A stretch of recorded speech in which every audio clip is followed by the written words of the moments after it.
哎，我家张大铁但凡能拎起一把刀，他爸已经撒手人寰了。真的，大胖媳妇这个爹哈太费孩子了。昨天大胖媳妇送拿铁上幼儿园，平时送孩子就送到幼儿园门口，老师给领进去。昨天因为迟到了，得亲自送到班级。他去的时候我就接连着嘱咐我说，拿铁的班级叫百合班，百合班，百合班。他记住了，从我家走到幼儿园也就3分钟的时间，路上还一直练呢，百合班，百合班，百合班。结果到了幼儿园，冲着门口保安老大爷就问哪个老师是白班？保安老大爷也懵了，除了我都是白班，都是白班。于是大胖媳妇就纯凭感觉把儿子送到了茉莉班。茉莉班是幼儿园大班，人均年龄是张大铁的2倍。张大铁进去了也绷不住了，想跟亲爹说点啥，无奈语言不通。他爹爽快的留下一句拿铁拜拜就走了。拿铁拜拜。还自己录了个视频发了个朋友圈。儿子上学2个月了，进班级还这么羞涩，我的儿子该不会是一个 i 人吧？i 人吧。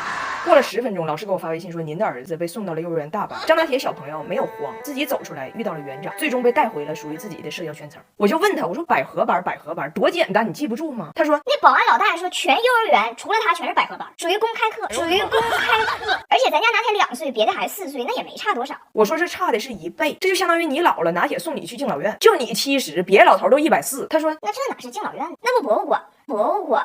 就这事儿在俺家这都不算上，我就把这1周之内他是怎么坑张大铁的画面给你们随便丢几个，你们就懂了。来是看我去是够，点头 yes， 摇头 no， 要打招呼喊哈喽，哈喽，哈喽。谁给穿的裤子呀？爸爸。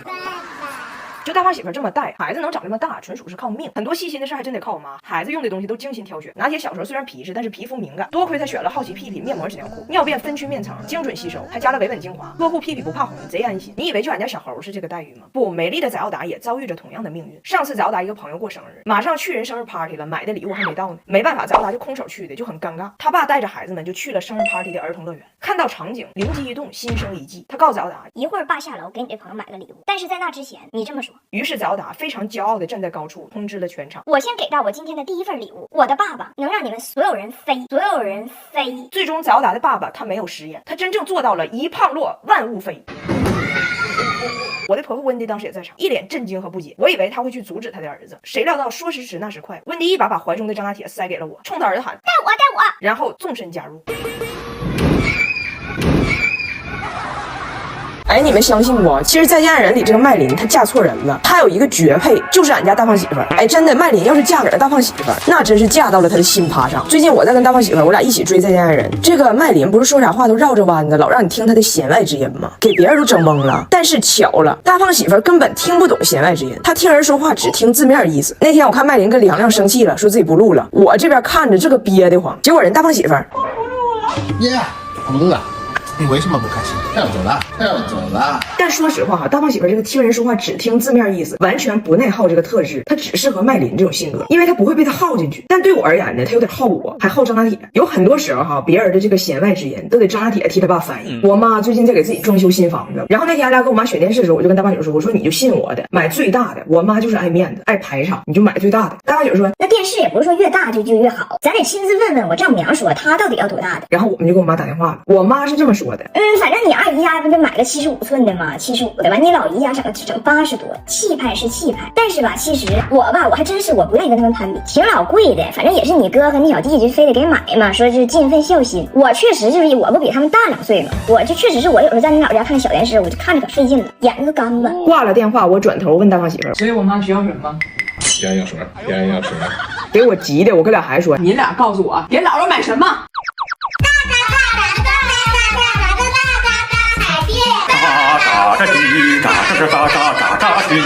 完了钱哪天？哦，对，完了钱。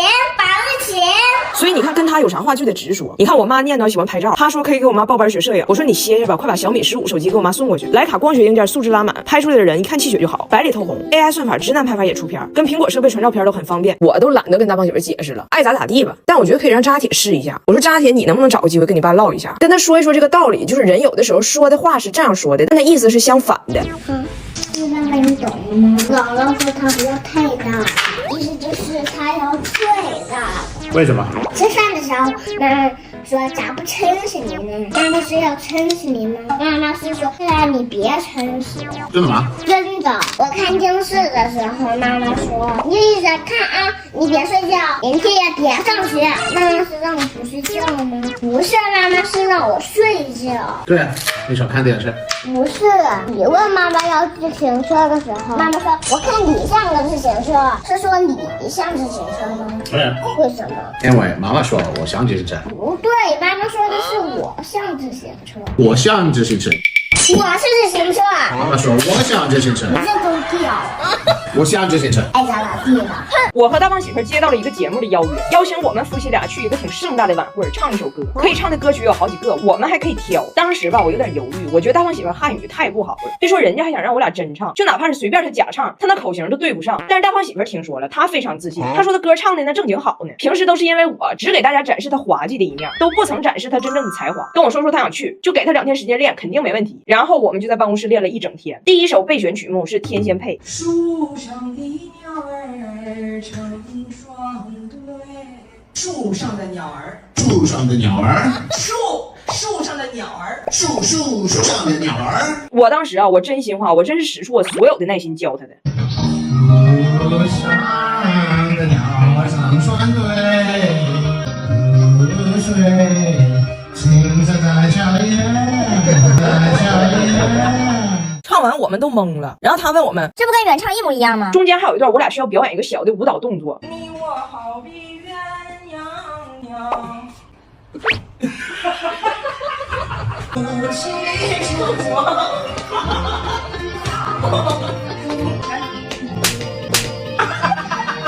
人家让我们摆一个夫妻恩爱的黄梅戏造型，但他好像搁那打篮球似的，在那防詹姆斯呢。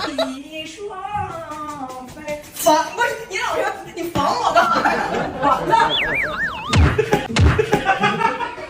但是大胖媳妇认为自己唱的全在调上，我们把视频给导演发过去，导演1小时没回。1小时之后，导演告诉我不行，练练下首歌，回娘家吧。大胖媳妇认为自己都能轻松拿捏，非常兴奋，准备去参加晚会，还得盛装出席。一套放进俺家海尔 X11洗烘套装里，只需洁净科技，洗得很干净，搭配风续航技术，2分钟一换气儿，隔夜衣服不闷臭，烘干机正反转都出风，搭配3D 透视烘干，一干即停，26国语言，大胖媳妇用起来也顺手。现在可供我们选择的歌曲就只剩一首了，叫《回娘家》。大胖媳妇跟着我把歌词练了至少30遍，我真是觉得她歌词记得差不多了，这是我最有信心的一首了。上不上晚会在此一搏了。结果她真的很争气。眼睁着小粉她的脸上擦。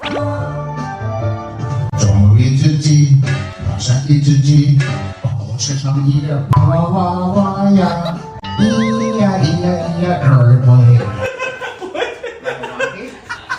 我说你看你唱那玩意儿能对吗？他检查了一遍，觉得问题出现在 either way 的发音上。眼睁着小粉在她脸上擦。种一只鸡，养上一只鸡。